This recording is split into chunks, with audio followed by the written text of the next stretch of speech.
Setelah klan Joko Saputra, giliran hubungan Bakri dan BPK dibidik dalam Jiwasraya. Ditulis oleh Niha Alif di siwa.com. Akhirnya terdakwa Jiwasraya Beni Joko Saputra buka suara. Sadar dirinya hanya akan menjadi tumbal konglomerat, Beni mulai membuka kotak hitam yang akan mengungkap perampok awal Jiwasraya. Tak tanggung-tanggung, konglomerat Bakri yang medianya seringkali kontra pemerintah mulai diungkit.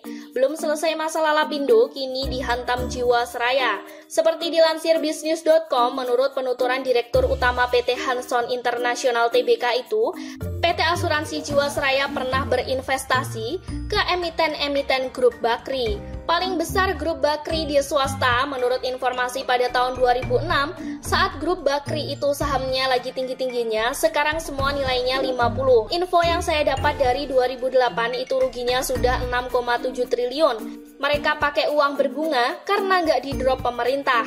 Mereka pakai uang JS Saving, kata Beni saat diwawancarai pada Rabu 24 Juni 2020. Berdasarkan pernyataan tersebut, lanjut Beni, emiten-emiten Bakri Group berkontribusi besar terkait kerugian negara dalam kasus Jiwasraya. Itu ada cost of money-nya 10% per tahun, berarti kalau 12 tahun, berarti kan 120%, itu baru bunganya saja. Ini bunga flat aja, 120% dari 6,7 triliun, bukannya 8 triliun. Nah, 8 triliun ditambah 6,7 triliun, bukannya 14,7 triliun, itu baru yang flat. Kalau bunga berbunga, bukannya bisa jadi 16-17 triliun. Bolongnya dari mana udah tahu kan? Ya bolongnya dari Bakri itu mayoritasnya. Harusnya yang dikejar itu pihak Bakri, kata dia. Beni pun kembali menyatakan bahwa dirinya hanya kambing hitam di atas kasus ini untuk melindungi pihak lain yang seharusnya bertanggung jawab. Dalam hal ini Bakri, kalau yang bikin rugi aja nggak jadi tersangka, apalagi yang nggak bikin rugi seperti saya. Karena yang dosa orang lain, tapi dia mau ngelindungin orang lain. Tapi harus cari tumbal dong, kambing hitam harus yang gemuk, yang kelihatan asetnya banyak dari sekian banyak emiten yang paling enak. Ini nih, properti lagi, katanya. Menurut dia, Bakri Group dilindungi sehingga tidak ikut tersangkut dalam kasus ini. Dia menuding ketua dan wakil ketua BPK melindungi Bakri Group lantaran keduanya merupakan kroni Bakri. Jadi permainan ini disetel, kenapa mereka lindungi Bakri?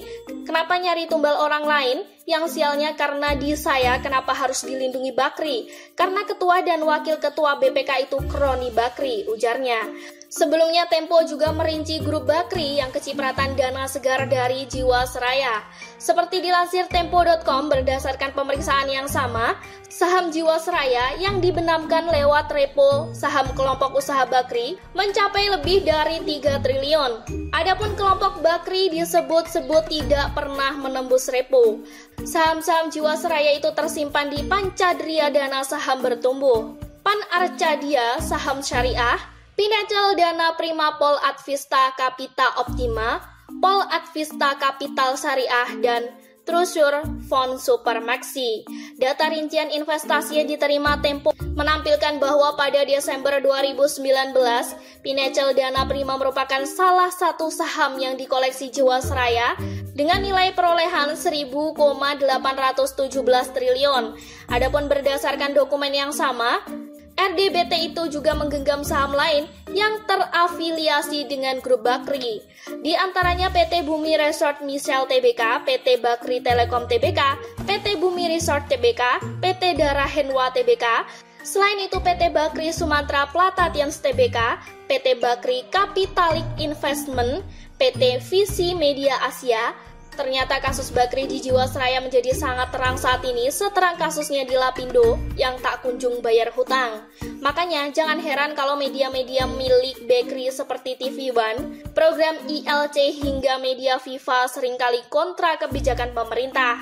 Mereka saling melindungi kebusukan sang majikan. Dalam artikel yang ditulis Rodi Siswanto disebutkan juga soal keterlibatan BPK dan grup Bakri. Dengan gamblang artikel tersebut menyebut nama ketua BPK. Juga menceritakan istrinya yang merayakan ultah dengan menghabiskan uang 1 miliar. Sangat tidak sinkron dengan gajinya yang diterima ketua BPK. Harusnya masalah ini tak hanya melibatkan Kementerian BUMN untuk mengakuisisi aset Jiwasraya dan pemulihan perusahaan plat merah tersebut. Ada kementerian lain yang harus dilibatkan, yakni Kemenkeu. Percuma saja BUMN dihajar habis-habisan, diganti sistem dan dirombak kepengurusan, namun tim audit seperti BPK ternyata bisa diajak kong kali kong. Sri Mulyani harus turun tangan membenahi anak buahnya. Bila perlu BPK sendiri diaudit dan diawasi. Kasus Jiwasraya yang menyeret grup Bakri menjadi contoh fatal permainan bawah tangan oleh BPK. Meski ini masih berupa tuduhan, tapi kita yakin memang ada ketidakberesan lembaga di bawah Kemenkeu ini. Semoga persoalan Jiwasraya bisa ditangani dengan semaksimal mungkin.